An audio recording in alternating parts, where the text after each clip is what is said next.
Hello, welcome to our next breathing exercise. This breathing technique is called Nadi Shodhana. Nadi means channels, and then the Shodhana is a cleansing.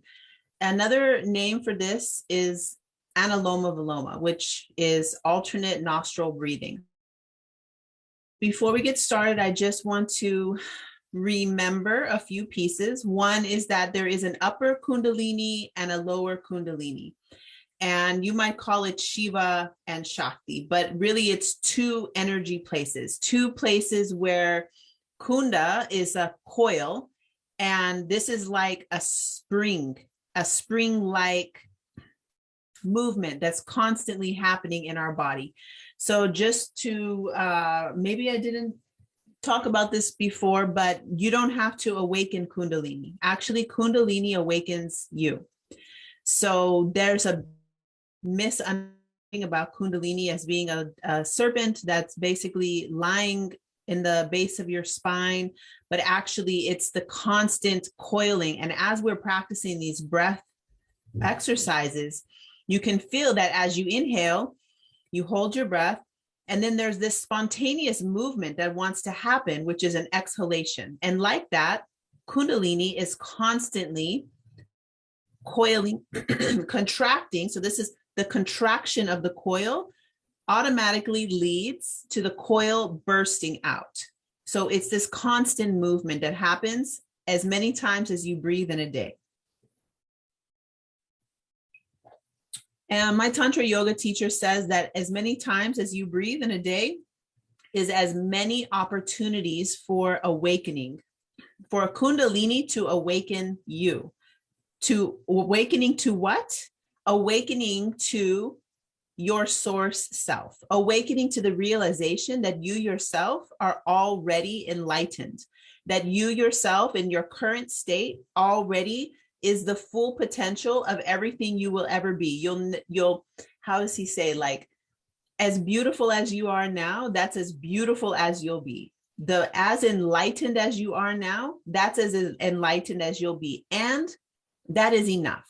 So we don't have to keep trying to be better, more beautiful, more fit, more healthy. It's a matter of loving where you're at now. And through your love and acceptance and appreciation of yourself as source, through that acceptance, you begin to change. So it's this weird tug between upper Kundalini and lower Kundalini, or you can say the sky of your awareness, which is that Shiva energy, the awareness, with the body's longings, meaning, the lower Kundalini is more like how we feel ourselves be pulled, what's the word, of aversion or attraction, is where we either adverse to something and we want to go away from it and avoid it, or we have an attraction and we want to pull it in close. So through our process of fully realizing that we ourselves are already perfect as we are, there is also this, in that perfection, wanting to act as God, act as the royalty that you are, to be really knowing yourself as the divine and acting as such. So now this is where the sky of awareness and the mental realization has emerging with the body's wisdom. So upper Kundalini, lower Kundalini. And with this breathing exercise, what we're going to do is first, let's talk about some of the anatomy. So in the very first module, there is a writing. You can open that up, and it's just a very, down and dirty, or like, it's just the basics without a lot of context. And also take into consideration that I wrote that in 2015, something like that. So the way this goes is that there is a Vedanta teaching. The Vedas predate the Tantras. So in Vedic, I was going to say Vedic astrology, but in the Vedic yoga, the Vedanta yoga, there is a different, how can we say, like what I learned in India, I lived in a Vedanta yoga center. So there's this deity, there's this mantra, there's this prayer. You learn, basically it's like the top layer of what are all these things? How do you do this practice? What is the diet? Because in yoga, this includes nutrition, meditation, prayer, physical movements. It's a whole system of wellness and health, spiritual, physical, mental, emotional. It encompasses everything. And then when we get to Tantra yoga, Tantra is after. So the Tantra texts were found in Kashmir, and this has to do with it's a different time frame, a different thing was needed. And the thing about Tantra yoga that makes it so special and different, because when I lived in India, I was studying from swamis, from people who were renunciates. My teacher is Bhuma Chaitanya. Chaitanya means wisdom. Chaitanya, it has something, he's brahmacharya. Brahmacharya means it's like one step down from becoming a renunciate. So brahmacharya wears all yellow, and they are not engaging in many things of the world, like sex and they don't really have so much of a regular life, meaning like a modern life of going into a relationship and being a householder. A householder is somebody who does go into a relationship. They do get married, they go to college, they work, they earn money, they enjoy things like sensuality and pleasure and food and seeing their children grow up and having a family and being a grandma and a grandpa someday. Like, this is a householder. And the path of Tantra is the path of the householder. So it is for us to be able to realize our essence nature, the God consciousness within us, while also engaging in the world. So the beautiful thing also about Tantra is that you don't have to learn every single thing that I had to learn for Vedanta. There's like hours and hours upon hours and hours of studying and learning all these rituals and reciting these long prayers in Sanskrit, which I'm happy that I learned it because I will never forget it. And also for you, what I want to share with you is the meat, or you might say the curry or the prasad. Prasad is the sweets that we make an offering to the deities in the temple. You make the offering and do the ritual and do the ceremony. The prasad is what we will share with everybody after the ritual is complete. So in some way, I feel like what I'm able to give to you is the prasad. I wanted to teach you these things, and also 99% sure that my friend, teacher, beloved, wonderful, I don't know how to call, he's like teacher friend. And his name is Nandi Ji. And more than likely, he's going to come on and explain to us. He's a master of the vibration. I can add a link to his music. You can hear it online. My favorite song he has, the album is called Cave of the Siddha. Siddha is like a spiritual master. The Siddhas are the ones who are in the caves chanting these beautiful, eerie, very scorpionic sounding mantras that vibrate the entire body of the person saying it. It sounds like their becomes a didgeridoo, and the movement of the sound is phenomenal. So most likely, I'm 99% sure. The only reason I'm not 100% sure is because he's in India currently, and we've had some difficulty meeting up to talk about the course. So far, he is definitely 99%. We don't know if we're going to be able to do the recordings because he's actually like in India right now doing his work. So he's going to be teaching some of the hand gestures, which is called mudra. He'll teach more of the esoteric meanings of it. I'm going to teach you, how do we call this? The meat and potatoes or something like I'm going to give you the raw nutrition. And then he's going to give you the subtle teachings of these things. And he really is the master. Like he knows a lot more, like way more. So let's go ahead and get started with the basics of this teaching. So the first thing you want to know is that we're looking at the body. If you remember from the first slide, I'm not going to go into a screen share now, but from the first slide, you see a person sitting in Padmasana, which is a lotus posture. I'm sitting in a chair right now. It's better if you're in, it's hard to say. It's better that you're comfortable and that you're able to do the breathing practice. I always sit in Padmasana, in the lotus pose. That's just how I learned. So I'm going to recommend that you are comfortable in your seated posture. And that if you're comfortable in sitting on the floor on a cushion, something like this, that definitely do that. And then you're going to look at your body on the inside with your eyes closed. So the two eyes maybe will go like this and inward. So your gaze is, your eyes are a little down and a little bit in toward here. So I'm going to open them. It's going to look so weird.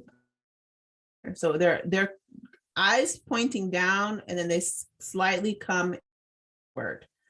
So the gaze is like that, but on the inside, your eyes are closed. The gaze goes inward. Then you're seeing your Sushumna Nadi. Sushumna Nadi is that central channel. This is where we get the name, the central channel. It's the most important thing, is like being able to contract your energy into the central channel and then also be able to expand it out. In the shamanic practices that I learned from my shamanic practitioner, it's the same exact thing with different words. So in that training, the purpose of contraction was to basically make yourself shamanically invisible, that you can contract so small that you're able to go into the other worlds in your shamanic journeys. Then the other way is to become so big that you're expanding your energy, touch everything in the room, to touch everything in the city, to touch everything in the state, to expand, to reach your awareness through time and space. So you get ultra big, reaching yourself, merging with infinity. And then the contraction is to merge with the inside infinity, the infinite space of going inward. So the contraction gets really small, the expansion gets really big. And all that is happening inside the Sushumna Nadi. That's why we want to focus so much on being in there, like building your energy body so well that when I say contract, you know instantly that you're going to inhale and then you're going to bring all of your awareness into the Sushumna Nadi, into the central channel, and hold it in and get small pinpoint. So I can tell you to pinpoint it at your sternum. I can tell you to bring a pinpoint into your navel, into the belly button. I can tell you to pinpoint it up at the pineal gland. So you want to be able to move your energy. And the other thing about this moving the energy is then when you just wait till you hear Nandiji. You just wait till you hear him. It will change you just hearing him move the sound through his body. And then also for you to start learning to do that. It can be really awkward. There's a video I posted on here of a demonstration. It doesn't sound pretty. Matter of fact, it sounds kind of creepy. And I only did a 3-minute video. Once I get going and it's 20 minutes in, it sounds completely like some aliens came. And you will also notice that there's 2 tones in that breath. You'll hear the buzz that sounds like a didgeridoo. You'll hear that. And then you'll also hear a second tone come through. That's because the upper Kundalini and the lower Kundalini eventually do merge, and you hear it. You feel it in the vibration and you can hear it audibly in your sound. So this is really important because if you want to be a master of energy, if you want to master your subtle energy, and also for people who are doing healing work, if you're not able to master your energy, your healing work will be subpar at best. My friend told me the other day, we were talking about going to get Robitussin, and I said, oh my God, I can't stand to hear somebody who I love is using these over-the-counter medications. I can't, it hurts me. And that my son was like, oh, doc on Instagram makes fun of all these things that out. Is it true? Is it real? Like, what is he saying that you don't have scientific proof of what you do? And I said, hey, I promise you, me and Dr. Mike get lost in the jungle. And not maybe don't get lost. There's like something happens in the world and he doesn't have access to the pharmacy. He doesn't have access to his prescriptions. Who do you think is going to be able to help you heal? I'll wait. Okay, so that is the thing, like really learning to move your energy in the other thing. So when you're working with, if you are working with plants, with people, with planets, okay? So if you're with me because you're learning astrology, you're here with me because you're learning plant medicine, or you're here with me because you're learning just the psychology aspects of being a human, like how to sleep better, how to, these health things, then you want to know that moving your energy is like, if I want to know about a plant, for instance, or I'm having an issue with my health and I need to come up with a remedy, if I'm able to tune in to my inner energy, like go inward. And this is what I do when I'm like, oh, I'm having this issue with my, I'm having edema. I was having swelling. My eyes were getting really puffy. Okay. Of course, I'm going to take care of some of the other things first, like what else could it possibly be? But then I'm going to look to plants, and I inhale, contract my energy. So I get small contraction in the middle. So when I'm contracting in the middle, I'm bringing awareness down into my pelvis where the grandmother wisdom is, because in the pelvis is where for men and women, it's slightly different, but it's our connection to our own genetics and our regenerative functions. And it's the lineage before us and the lineage ahead of us too. Don't underestimate the lineage ahead of us, because they know things too, and it's in our body already. So I bring my awareness into my pelvis and contract. So I'm holding my breath there. On my exhale, I bring that wisdom from the pelvis up here, and I will instantly see an image. I will taste something. I will smell something. I know exactly what herb I need. Okay, so now I got the base thing. Okay, it's pomegranate rind. Okay, pomegranate rind. Okay, that's whatever. I don't know. I just do it again. Ooh, I saw elderflowers. Okay, elderflowers. The next time I do it, I'm like, oh, I have that corn silk from when I grew corn, and the corn silk is already tincturing. There's my remedy for my edema. After I do that process, that's when I go look up the herbs. And guess what? Every single one of those things is helpful for edema. So this is one reason why it's important to learn how to move energy through your body. This is one reason. If you're in the world of business and doing finance and making your investment trading and all of that, you also want to be able to tune into your body's wisdom and breathe, exhale, and let the wisdom rise. Let that intuitive body wisdom rise up to your mind, so you see it, so you can say it, so you have a conscious awareness of it. Okay, so now to the practice. We spoke about Sushumna Nadi. The next thing you need to know is Ida, the Ida. This is, so we have Pingala. This is how we remember. Pingala is like the pineal gland, which is like the sun. It's so confusing for me to remember right and left. And the reason is because a lot of times in esoteric teachings, they will say that the left side of the body is the feminine. but it's the right brain that rules the left side. So my right brain is making my left side do things. I get so confused. And if you ask me in the moment, I will be like, I don't know, because it gets confusing. But the way I remember this is that Ida is for the moon. And I am so lucky that I have somebody named Grandma Ada in my life.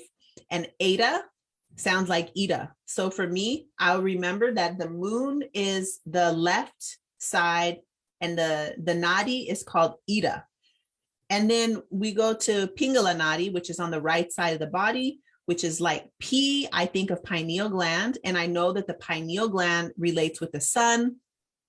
The pituitary gland relates with the moon. And the reason I remember that, pit, I think of like a concave, like a pit, like when I used to live in a mining town and we would go into the pit. This is that crescent moon, which is the grandmother, which is the feminine side. I know I'm talking really fast and I don't actually know why. So you can hear the recording to play it back. Also, I will give in the notes section, there will be an image. Actually, in the video before this one, when we were just getting used to the basics of the moon and the sun in the pelvis, there's an image there. And I think it says on there, Ida is the left lunar channel, left lunar channel, Ida. And then the Pingala nadi is going to be the right solar channel. So whatever way you use to remember that, go for it. And to be honest, you don't need to remember that for the initial stages of learning this breathing exercise. Matter of fact, I did this breathing exercise probably for 8 years before I ever started doing the visualizations. The visualizations are where we make contact with the different chakras in the body. When you start making contact with your chakras, that's whenever you're including visualization, sound vibration, and also doing something with your breath. There's these 3 things that you're focusing on. You trust me, you cannot think about your day or your laundry list or like anything else when you're doing these practices.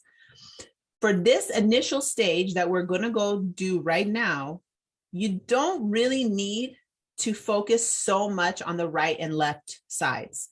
You do need to know it though, because we're going to do another exercise. I'm going to see if my friend Lucid can come on and teach, because she taught me this practice and I love how she teaches it. So we'll see. I'm pretty sure she'll do it, but if not, I will teach it to you, but I would rather her do it. Okay. So to get started, you're going to take your right hand and okay, Vishnu Mudra is with your right hand and it looks like the disc. This is going to be something that Nandiji will talk more in depth about the meaning of this, but I can tell you in brief, your fingers press in and they are hitting a reflex point in your hand. So already there's something happening here. And then the other thing is your feet generally are going to be crossed. You're creating a circuit of energy within your body. So we're building energy with these pranayama breathing exercises. This one, so after we've done the, and you've pumped, you're moving the energy from the pelvis, pumping it up to your pineal gland. That was with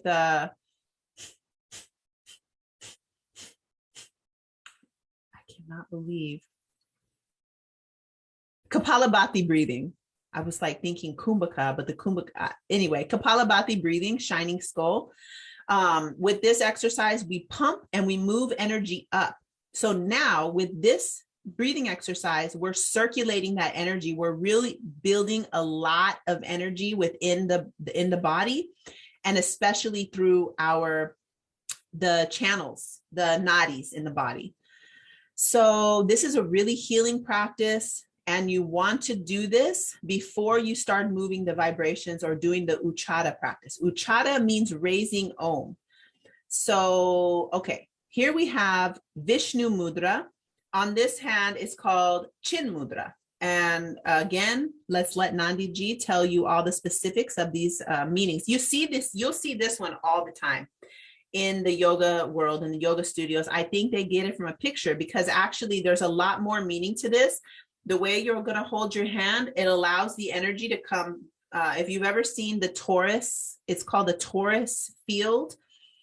If you've ever seen that, it's like a fountain that just keeps circulating energy. And this hand position has something to do with keeping that flow inside the body. So the prana is moving in the body. All right. So you have this one, and then you have this one resting on your knee. I can show you in the video, but you will understand. And I can show another, I can add another video where you can watch me doing it without so much talking. I have a video like that somewhere on my computer. So this is just resting on your knee. It looks like this, like you're holding like that, but the back of your hand is just resting on your knee, and the fingers just gently. You don't have to make it so like try to do it perfect. When you just rest your hand naturally is like cupping a little bit to keep your energy. Okay, so that's resting there. Here we have the hand like this. So what you're going to do is you're going to close one nostril, and you're going to inhale with the other side. So it goes like this. Then you close both nostrils, and then you exhale.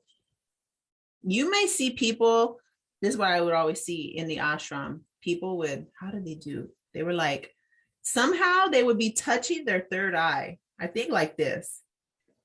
I don't see the reason for that. And actually it makes it so much more challenging, like so many more things to think about. But if that's how you practice, go ahead and do it.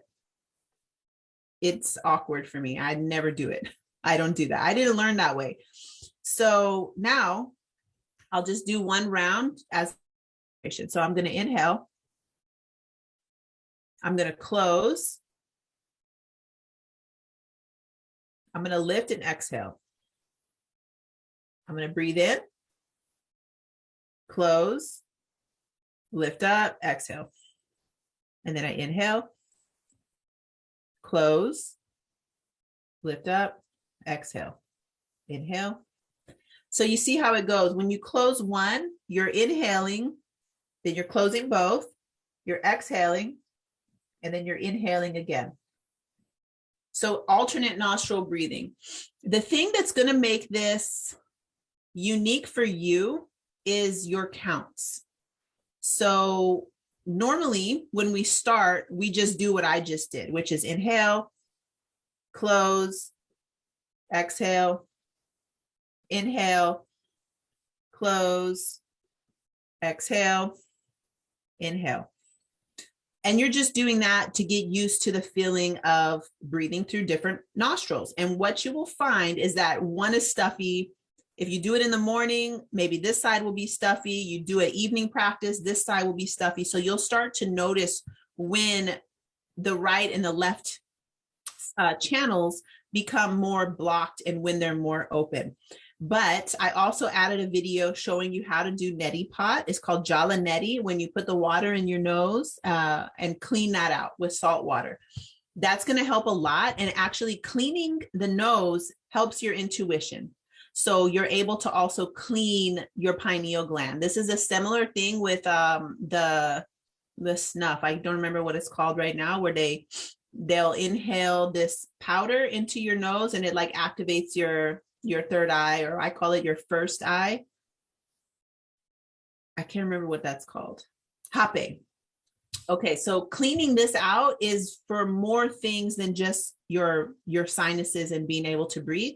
It's also to purify your third eye. So when the physical body is really clean, Virgo, when it's really clean, cleanliness is godliness, meaning that these physical senses are so pure, they leak, how do you say, whenever there's a boat and the boat is filling up with water, one by one, each section fills up with water, then suddenly, that's a horrible analogy. How can I say this? So when the sight becomes so sharp and clear, then also the subtle sight can become very sharp and clear. when my sense of touch becomes so refined that now when I put my hand on somebody's body, I'm psychically feeling the psychic energy too, because the sense has become so refined. Now, there might be some people who the psychic sense is more refined than the physical, but I don't know that person.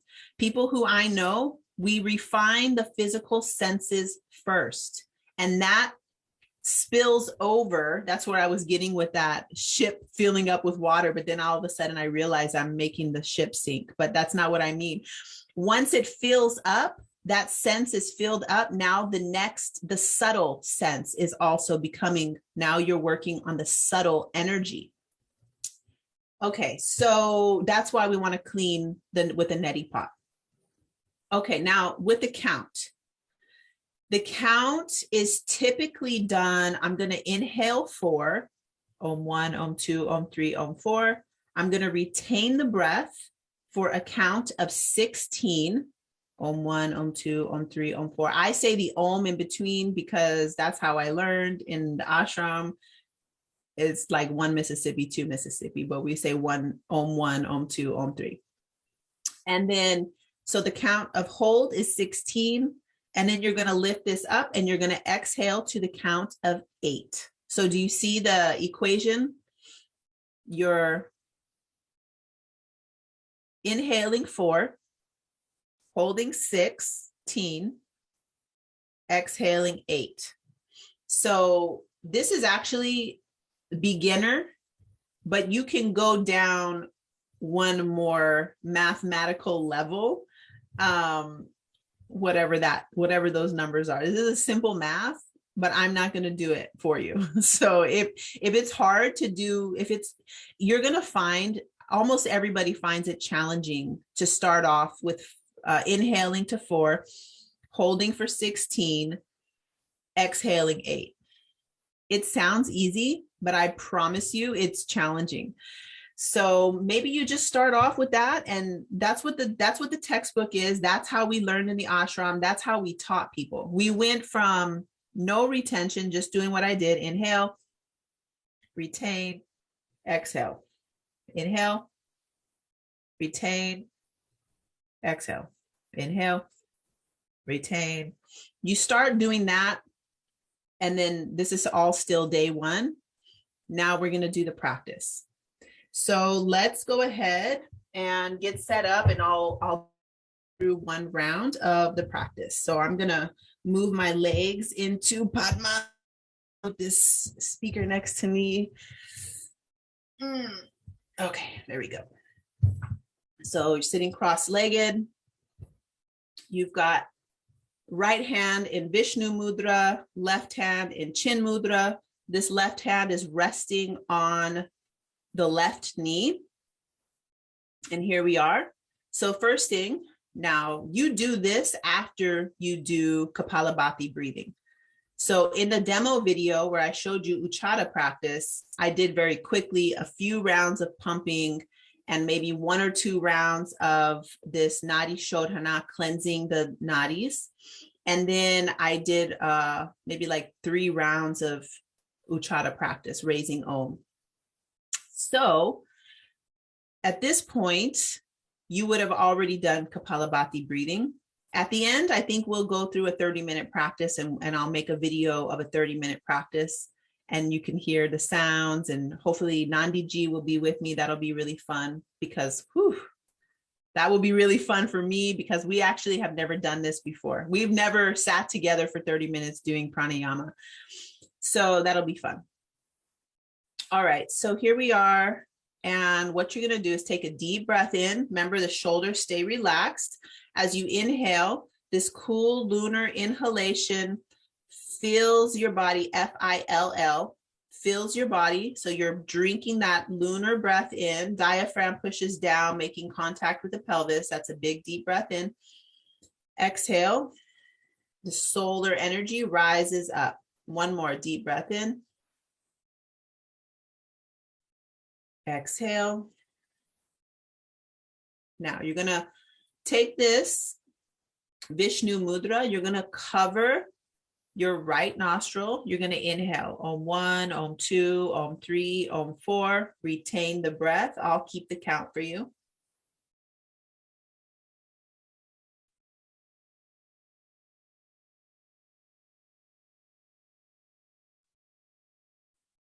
Exhale your right nostril, Om 1, Om 2, Om 3, Om 4, Om 5, Om 6, Om 7, Om 8. Inhale right, Om 1, Om 2, Om 4. Retain the breath.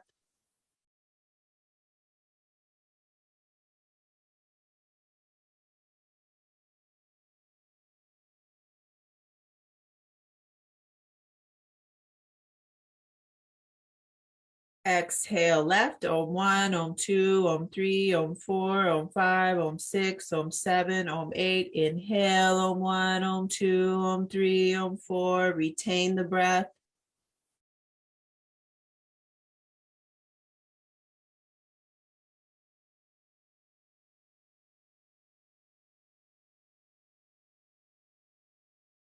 Exhale right, Om 1, Om 2, Om 3, Om 4, Om 5, Om 6, Om 7, Om 8. Inhale, Om 1, Om 2, Om 3, Om 4. Retain.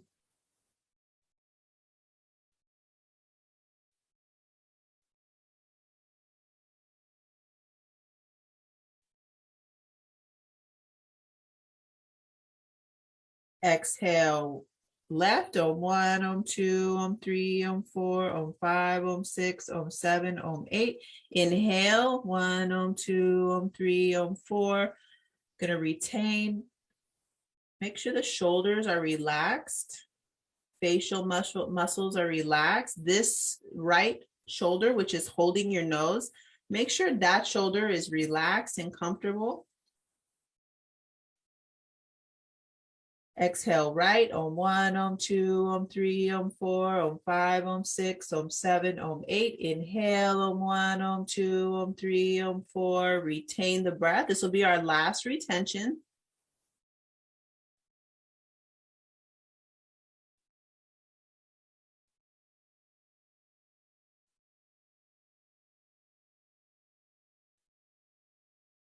Exhale left, Om 1, Om 2, Om 3, Om 4, Om 5, Om 6, Om 7, Om 8. Drop the hand, inhale both nostrils. Exhale both nostrils. One more deep breath in. Exhale.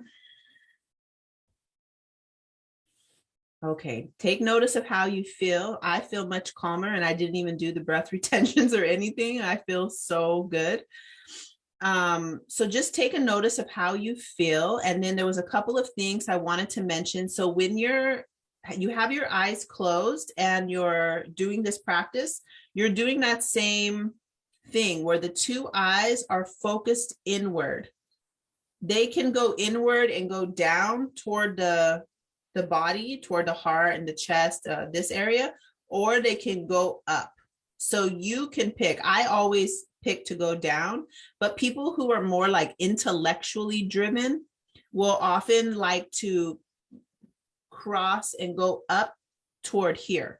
People who are more what they call bhakti yogi, which is completely me, more devotional, more in the motion, in the emotional body, more in the body's senses and the intuition of the body and all of this, you will feel more comfortable with the eyes going in and facing downward. So you can pick that.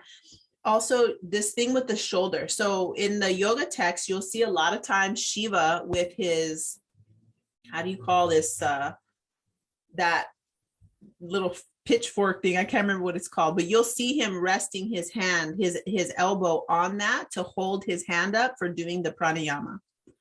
So we don't have that. So what I do is my elbow kind of sits in my rib a little bit. So I'm resting my elbow on my rib and it's comfortable. I don't feel like I'm not holding it up. You don't want to do this because if you're doing this while you're breathing, there's a lot of things happening in your rib cage and in your lungs that aren't really magical.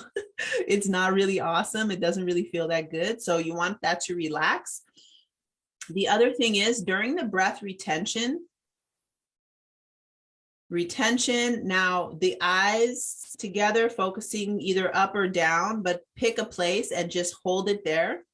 And this is where your mind can sort of, I don't know, you'll see what happens. If you start thinking things, you go back to counting.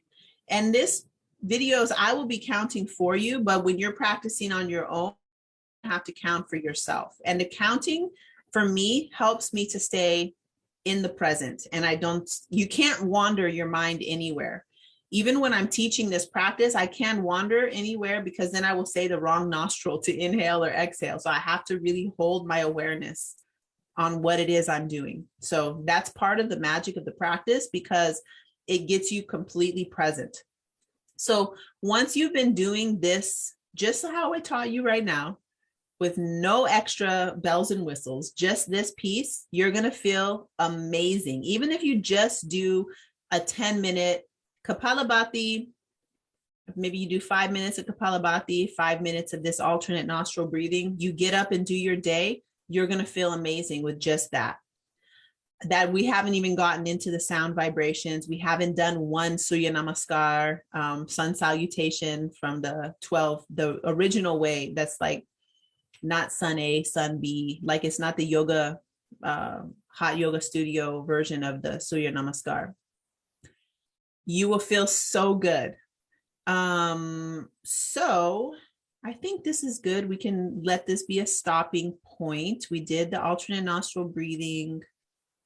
Yeah, so your homework or your home play, it's not work, is to practice with your Kapalabhati breathing and practice with your alternate nostril breathing. Please do at least 10 minutes a day, 5 of each, or maybe you do like 3 rounds of Kapalabhati, 3 to 6 rounds of Kapalabhati, and then 3 to 6 rounds of this alternate nostril breathing. And 1 round is where you start and end with this one. So we start here, we hold, exhale, inhale, hold.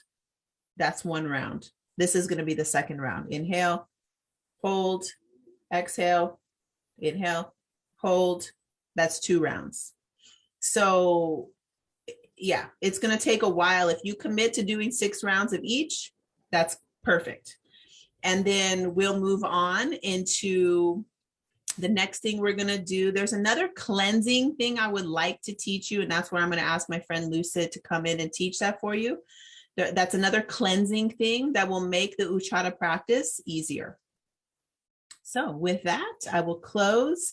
Thank you so much for your attention and for your interest in these wonderful yogic teachings. I look forward to seeing you again soon.